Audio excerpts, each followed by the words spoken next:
अस्सलाम वालेकुम नाज़रीन, मैं हूँ मोग़ीज़ सलीम। नाज़रीन कराम, आपको पता है कि तहरीक लब्बैक पाकिस्तान का लाहौर में एक एहतजाज जारी है, या आप उसे लॉन्ग मार्च का नाम भी दे सकते हैं, जो इस्लामाबाद और रावलपिंडी की तरफ जिसने आना है।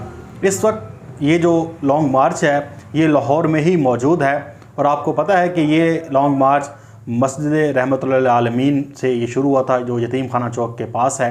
वहाँ से ये जुलूस शुरू हुआ तो दादा दरबार के पास इन्होंने कुछ रेस्ट किया था। फिर उसके बाद ये आगे बढ़े थे और शादरा क्रॉस करके इन्होंने जीटी रोड की तरफ आना था।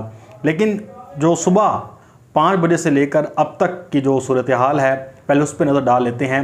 रात को पुलिस और तहरीक लब्बैक पाकिस्तान के दरमियान झड़पें जारी रहीं और पुलिस शेलिंग करती रही। इसके अलावा जो तहरीक लब्बैक पाकिस्तान के लोग थे वो पथराव भी करते रहे। और पुलिस का जो आपको मैं पहले भी आगाह कर चुका हूँ कि मकसद यही है कि तहरीक लब्बैक पाकिस्तान को लाहौर से ही ना निकलने दिया जाए और इनको यहीं पर ही रोक के रखा जाए।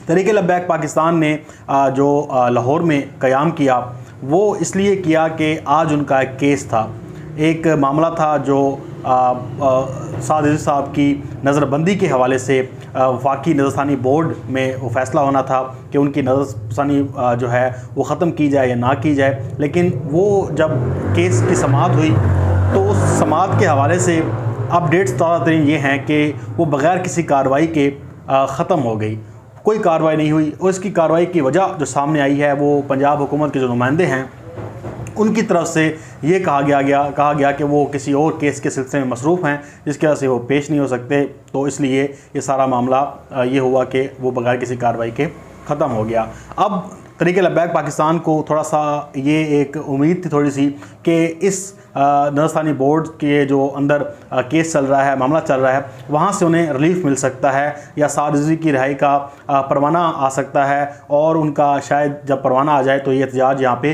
ख़त्म हो जाए। ये सूरत हाल थी, ये इम्कान ज़ाहिर किया जा रहा था। लेकिन हुआ ये कि वफाकी नज़रसानी बोर्ड में ये केस बगैर किसी कार्रवाई के मुलतवी हो गया। फिर इसकी डेट भी नहीं देगी अभी तक, और कब डेट आती है ये अभी तक नहीं बताया गया। इसलिए तहरीक लब्बैक पाकिस्तान ने लाहौर जो उनका लॉन्ग मार्च आना था रावलपिंडी की जानिब, तो उन्होंने लाहौर में ही क़याम करने को बेहतर समझा कि इस वक्त आगे मज़ीद ना बढ़ा जाए, क्योंकि पुलिस 3-4 लेयर्स में खड़ी है, कंटेनर्स लगे हुए हैं, मुसलसल सेलिंग हो रही है। तो उन्होंने कहा कि यहाँ पर रहकर रात गुजार कर और उसके बाद जो है वो आगे जाने की कोशिश की जाए, क्योंकि जब ये फ़ैसला आ जाएगा तो फिर पता चल जाएगा कि मामला हुआ क्या है। लेकिन ये फ़ैसला उनके हक़ में नहीं आया और साद इज़ी साहब जो हैं वो नज़रबंद ही रहेंगे। अब 5 बजे सुबह से लेकर या रात 12 बजे के बाद से लेकर आपको जैसे मैंने बताया कि वहाँ पर जब लोग मौजूद थे तो उनको पुलिस की तरफ से शदीद मुज़ाहमत का सामना करना पड़ा, और कारकुन भी जो थे वो आगे बढ़ने की कोशिश भी करते रहे कहीं कहीं से, और चाहते थे कि पुलिस को टफ़ टाइम दे कर रखा जाए, या उनके लिए खदशा ये था कि पुलिस किसी भी वक्त रात को ऑपरेशन कर सकती है, क्योंकि हमने देखा है कि टारगेटेड ऑपरेशन जो हुए हैं वो रात के औकात में ही हुए हैं। लेकिन शेलिंग होती रही और एक दूसरे के ख़िलाफ़ जो है वो आपको पता है कि चलता रहा मामला सारा। लेकिन सुबह जब ये ताज़ा दम हुए उसके बाद फिर इन्होंने आगे बढ़ने की कोशिश की, और कोशिश के दौरान क्या हुआ कि पुलिस ने फिर ज़बरदस्त किस्म की शेलिंग की और इन लोगों को लाहौर के अंदर ही जहाँ पर ये मुकीम हैं वहीं पर ही ऐसा काफ़िला आगे चलने की कोशिश कर रहा है, लेकिन इतनी तेज़ी के साथ नहीं है कि आप कह सकें कि बहुत तेज़ी के साथ आगे बढ़ रहा है। पुलिस की तरफ से बहुत ज़्यादा मुज़ाहमत का सामना करना पड़ रहा है। पुलिस ने 3-4 लेयर्स लगाई हुई हैं और कोशिश की हुई है कि इनको यहीं तक महदूद रखा जाए और आगे बढ़ने की इजाज़त ना दी जाए। लेकिन ये काफ़िला क्योंकि तादाद है इनकी लोगों की और बड़ा ही मुश्तिल हजूम भी है, तो ये पुलिस को भी आगे पीछे धकेलने की कोशिश करते हैं। कभी पुलिस आगे आ जाती है, कभी पुलिस किस तरफ से आ जाती है, तो ये सारा मामला दिखाई दे रहा है। लेकिन इसके ऊपर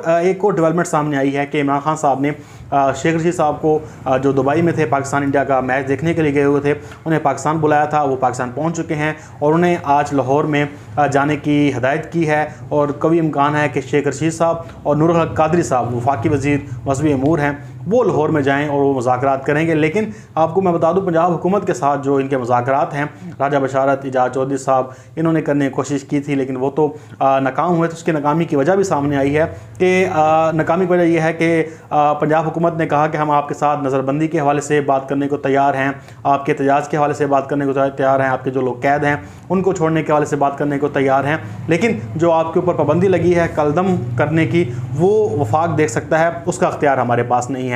लेकिन तहरीक लब्बैक की तरफ से ये आया कि फिर आप पूरे मैंडेट के साथ आएँ, हम आपके साथ मुज़ाकरात नहीं करेंगे।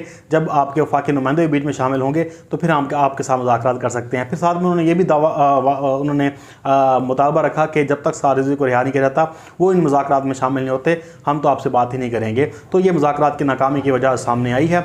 इसके साथ साथ जो अब वफाकी वज़ीर नूर अल कादरी साहब, इसके अलावा कुछ जय्यद उलमा कराम हैं, उनकी मदद भी हासिल करने की कोशिश की जा रही है कि वो बीच में आएँ, इस सारे मामले को देखें और इस सारे मामले को किसी अंजाम तक पहुंचाने की कोशिश करें, क्योंकि नुकसान दोनों तरफ से हो रहा है। एक तरफ से आप देखें कि मेट्रो बसेस के हवाले से बताया जा रहा है कि उसको भी नुकसान पहुंचा है, और ऑनलाइन ट्रेन को भी नुकसान पहुंचा है। इसके अलावा सरकारी अमलाक को भी नुकसान पहुंच रहा है, जो लोग हैं आम शहरी हैं उनकी अमलाक को नुकसान पहुँचा जा रहा है। जो कंटेनर्स रखे गए हैं वो बेचारे गरीब लोगों के जो पकड़े गए हैं उनके भी हैं साथ में, तो वो भी बड़े परेशान, उनका माल पड़ा हुआ है। तो ये सारी सूरत हाल एक हिजान पैदा करती है जिसमें नज़र ये आता है कि दोनों तरफ से ताकत का इस्तेमाल हो रहा है। इधर से लब्बैक के कारकुन भी पीछे हटने को तैयार नहीं है, और पुलिस जो उन्हें एक काम दिए गए हैं वो भी डट के खड़े हुए हैं। वो भी चाहते हैं कि किसी सूरत भी इनको जीटी रोड पर ना चढ़ने दिया जाएगा। जीटी रोड पर ये चढ़ जाते हैं तो पूरा जीटी रोड ब्लॉक हो जाएगा। लेकिन जीटी रोड के इर्द गिर्द जो दोस्त हैं बता रहे हैं कि वहाँ पर भी कंटेनर साथ रखे हुए हैं, और जो अहम जगहें हैं वहाँ पर बंद कर दिया जाएगा। फ़िलहाल तो खुला हुआ है रोड, लेकिन जैसे ही ये काफ़िला करीब पहुँचेगा तो फिर जीटी रोड को भी बंद करना पड़ेगा। अब मुज़ाकरात का मामला जो है वो इमरान खान साहब ने दिया है वफाकी वज़ीर नूर अल कादरी साहब को और शेख रशीद साहब को। इसके अलावा शेख रशीद साहब ने आज एक इजलास भी किया वज़ारत दाखिला में। उन्होंने जो रावलपिंडी इस्लामाबाद के जो डिवीज़न है वहाँ से इजाफ़ी नफरी बुलाई है, और कश्मीर से भी उन्होंने इजाफ़ी नफरी जो है वो बुलवाई है, और 40,000 के करीब जो है एहलकार हैं उन्हें इस्लामाबाद में बुलाने के अहकाम जारी किए गए हैं। और यहाँ पर मैं जो देख रहा हूँ कि इस्लामाबाद और रावलपिंडी में बहुत सी अहम तरीन जगहें हैं जिनको मुकम्मल तौर पर सील कर दिया गया है। जो फ्रांसीसी सफारतखाना की तरफ रोड जाता है उसको भी सील कर दिया गया है। इसके अलावा ऐसे जगहें जहाँ पे पहले ब्लॉक नहीं किया जाता या बंद नहीं किया जाता था, लेकिन इस बार उन जगहों को भी कंटेनर लगाकर बंद कर दिया गया है। तो यानी आप इस मामले की हसासियत को देख रहे हैं कि कितना टेंस माहौल बना हुआ है। और इस वक्त जो सूरत हाल जो नज़र आ रही है वो यही आ रही है कि मुज़ाकरात का चांस बहुत कम है। मुज़ाकरात होए भी सही तो जो तहरीक लब्बैक के कारकुन या उनकी मजलिस शुरा जाती है वो हुकूमत देने को तैयार नहीं है। अगर किसी जगह पे कोई मामला हल हो सकता है तो वो यही है कि साद रिज़वी को हुकूमत रिहा कर दे, उसके बाद जो है ये इंतज़ार ख़त्म हो सकता है अगर सारे मामला सही तरीके से निमट दिए जाएं। लेकिन फ़िलहाल दूर दूर तक ये चीज़ नज़र नहीं आ रही कि मुज़ाकरात होने भी हैं या नहीं भी होने, क्योंकि मुज़ाकरात के लिए शराइत रखी जा रही हैं तहरीक लब्बैक की तरफ से, और हुकूमत इन शराइत पर अमल दरामद करती नज़र नहीं आ रही। हुकूमत चाहती है कि इनको इनसे टाइम ले लिया जाए, जैसे पहले लिया था, तो इनको किस तरह से खामोश करा दिया जाए, लेकिन वो मामला भी होते हुए दिखाई नहीं दे रहा। तो बहरहाल इस वक्त सूरत हाल ये है कि इस वक्त पुलिस और तहरीक लब्बैक के कारकुन आमने सामने हैं। जगह जगह पर उनकी पुलिस का आमना सामना हो रहा है, शेलिंग पुलिस करती है। इधर से तहरीक लब्बैक के लोग भी जो हैं वो सामने आ जाते हैं, वो पथराव करते हैं। इसके अलावा 3 शहादतें पुलिस की तरफ से हैं और कई एहलकार ज़ख्मी हुए हैं। तहरीक लब्बैक की तरफ से भी कहा जा रहा है कि उनके भी 3 लोग जो हैं वो जाँ बाग हो चुके हैं, या 5 लोग हो चुके हैं कहीं पे कहा जा रहा है, लेकिन कोई ऐसे लोग हैं वो कह रहे हैं कि एक भी कैजुअल्टी नहीं है। ये तहरीक लब्बैक का वर्जन था जो मैं आपको बता रहा था। तो बहरहाल ये सारी सूरत हाल है और लोग ज़ख्मी भी हुए हैं।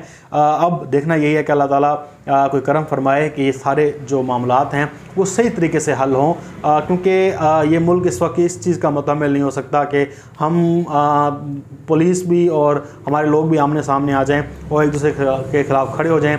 और ज़ाहिर बात है नुकसान पाकिस्तान का होगा, पाकिस्तान के अवाम का होगा। अल्लाह ताला हमारा हामी और नासिर है। मैं आपको मज़ीद भी इस तरह से अपडेट करता रहूँगा। अपना बहुत सारा ख्याल रखिएगा। अल्लाह हाफ़िज़। पाकिस्तान जिंदाबाद।